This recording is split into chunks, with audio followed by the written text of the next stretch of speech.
Hello, my name is Shirley Self, and I'm here to talk astrology. Tonight I wanted to introduce you to the vision of William Butler Yeats, The Journey of the Soul, the cyclic dance of the sun and the moon. Anyway, to start, to tell you, this is what we're doing here. We're making this. This is the Philosopher's Stone. This is Mercury. Notice it is a symbol of Mercury, Mercury of the Philosopher's Stone. This is a perfected unit of consciousness. In this stone, all experiences is of value. That's important to remember. All experience is of value.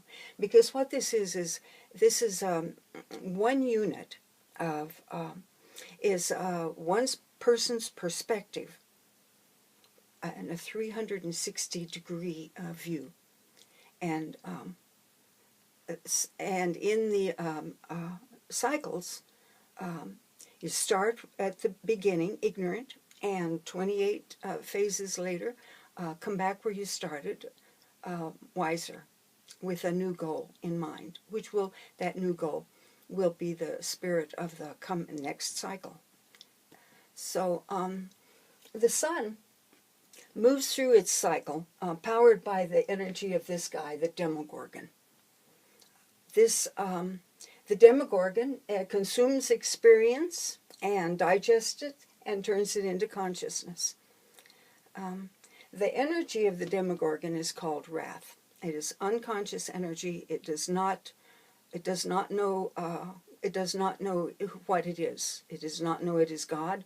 And this incredible desire to know itself comes out of the Demogorgon as wrath. And you see it in war and murder and jealousy and all sorts of things in humans, because this is the energy that is powering the sun.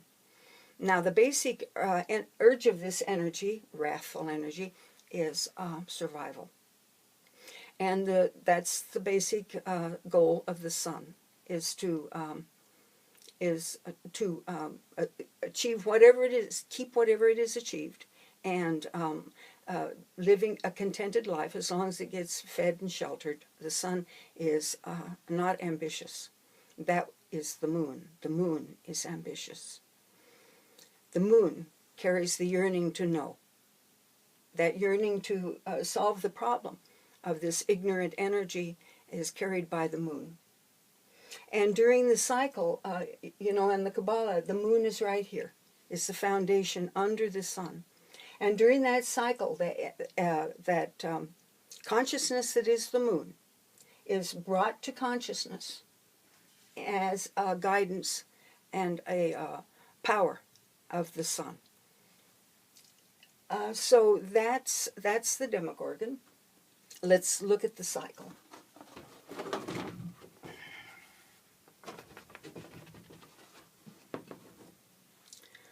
Okay. New page. Okay, you're not alone here. You know, you've got a guardian angel. We've got a guardian angel. Yeats calls it the daemon, to differentiate from the sweet guardian angel that is on Valentine's cards and stuff. That is, our daemon is our puppet master, the mastermind behind the drama of our incarnations. The daemon, our daemon, is the mediator between man and the gods. This, considering the energy of the Demogorgon, does not know that it's God. This gap between this energy, the ignorant energy, and knowing the gods, or knowing who it is, what it is made of, is the basis of desire. And desire is what pulls us through life. And if desire is a spirit, all desire is spiritual desire. Desire is the key to action in life. It's key to our choices, our experiences.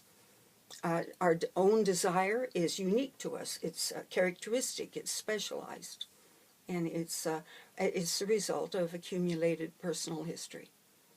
So that desire, if it isn't enough to get us moving into our lives, into action toward our destiny, the demons will prod us with all sorts of lures and painful experiences to get us involved in our lives. The demons communicate with us by means of our moon, our lunar mind, our subconscious. So the demon's memory of who you are is accessible in every lifetime. The demon's memory of who you've been and what you've accomplished and who you are now is accessible. And so, say the will, the ascendant, the moon's phase itself is here at moon phase 3. That's a good place to start. Up here is, but this is the will. The sun knows what it's experienced. That's pretty much all.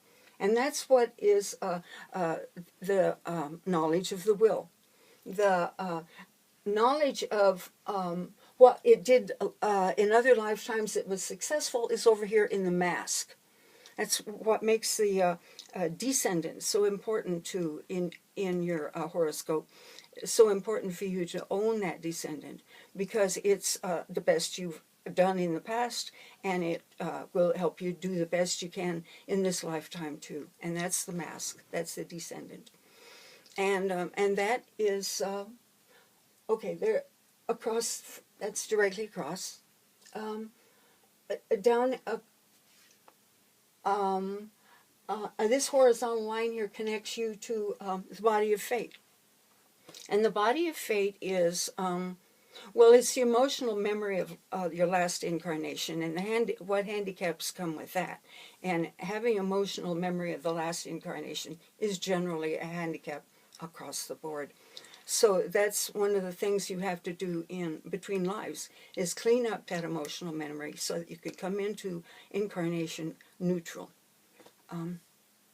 So anyway, the body of fate is, Yeats calls it truth and cruel necessity. And it's the limitations of the times, but it's also your opportunities. It's within the body of fate is what you have to work on, to work with. The creative genius is up here, connected with this vertical line. If your will is up here, then your creative genius is down here. It's always this vertical line. So the creative genius is virtually the daemon's memory of your goal. Here's what you want to achieve.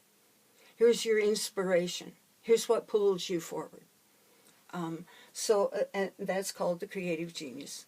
So instead of the mind just being divided into two, like our government is, into the Republicans and the Democrats, our minds are divided into four, so that we don't have to endure the stalemate of one side dominating the other, or just total inertia because nobody can decide to do anything, which is where our government is right now. So, and that is actually an issue that happens here at the beginning of every quarter, is that the mind again comes to two. The four are no longer speaking to each other. It's just two voices, and that makes it problematical because you have to virtually get bored of where you are and want to move on because the sun and the moon are in balance on those angles. So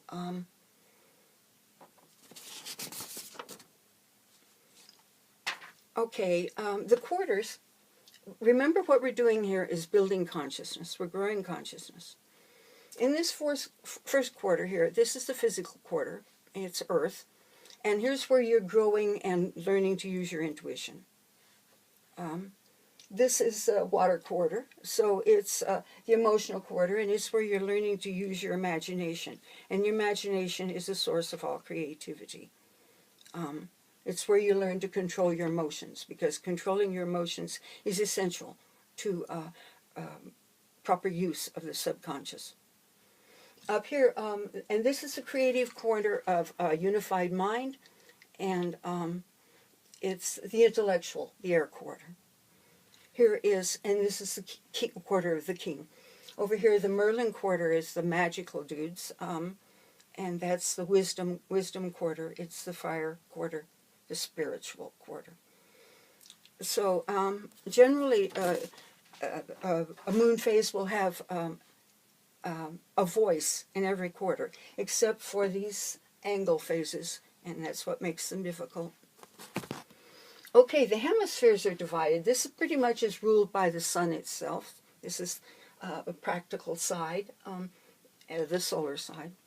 And it's a learning through experience side.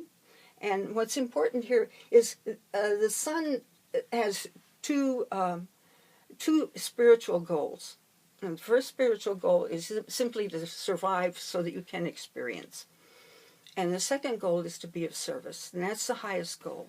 And that is the goal of the solar side, to be of service to others. This side is pretty much, this is the lunar side. These are the creative side, using the power of imagination, and they're taming the power of the imagination. They're working on the ideal. This is daylight, and this is night. This is side is guided by Anubis, and this side is guided by the crone. Okay, now in the Earth quarter of intuition, where you're learning to use your intuition, you're guided by these powerful instincts. You're learning to use your genetic gifts, and you're turning your talents into power. The body of fate over here is your emotional ability to recognize your path. The mask over here is intellectual curiosity that pulls you forward. And up here is your spiritual instincts, your awareness, your inspiration. The curse of the Earth quarter is brutality. Excuse me while I take a sip of water.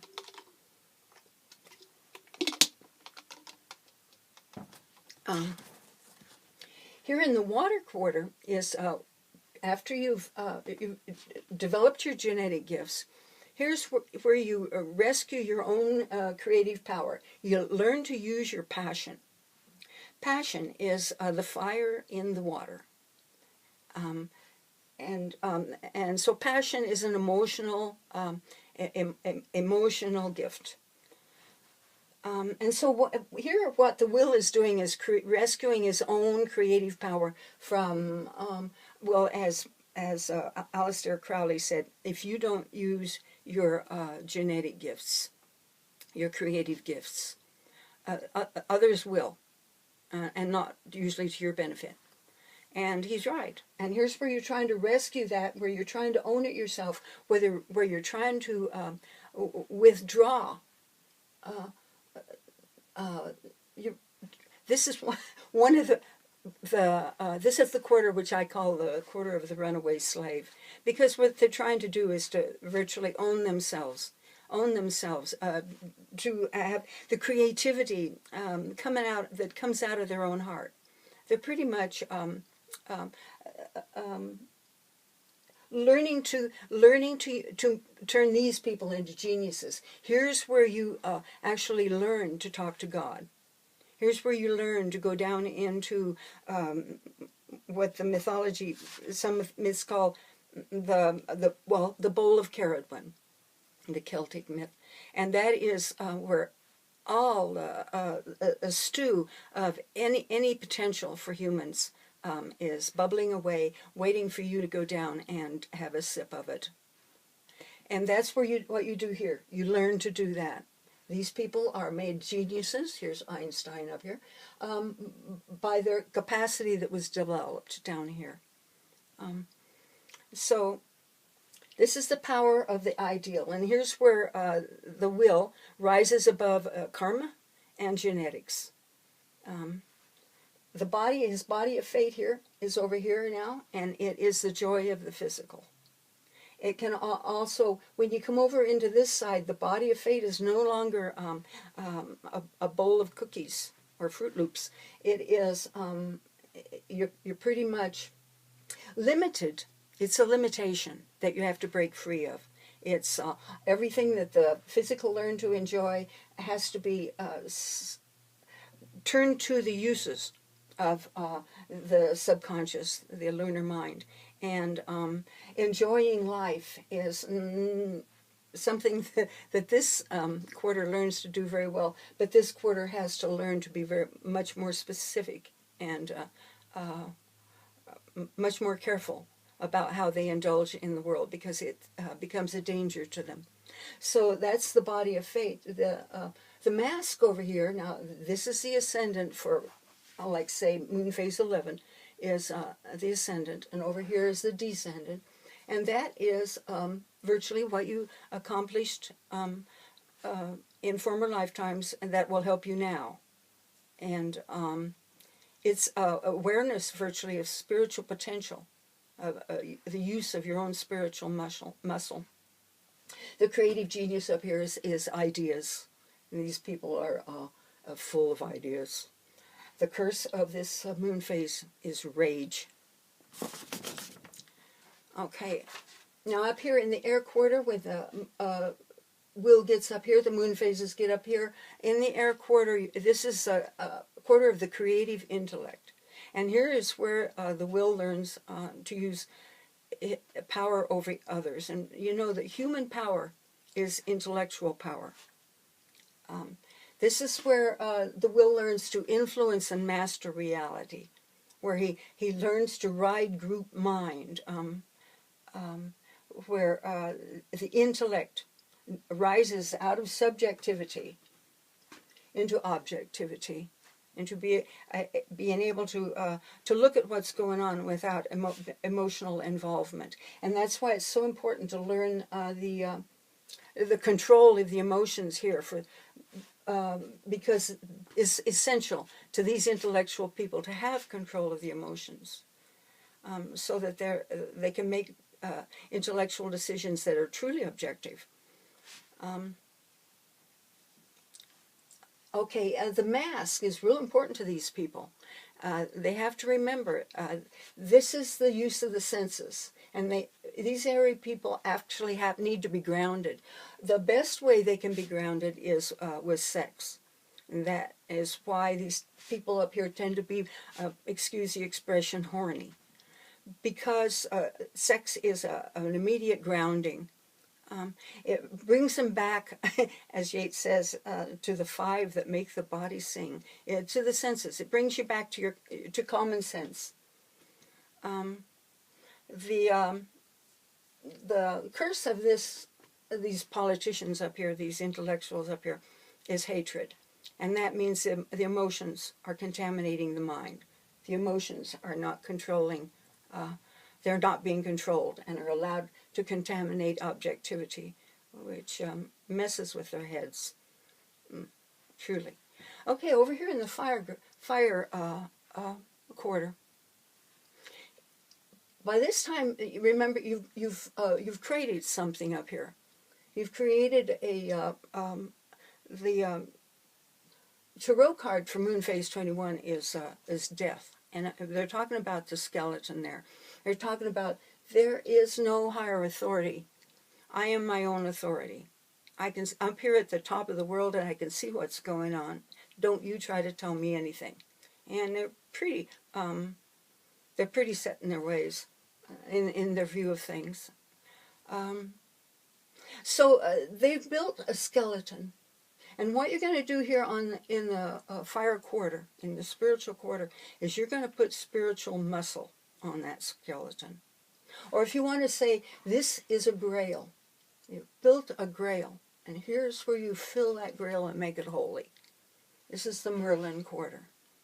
These people, what they do a lot of is rectify the mistakes that were made over here.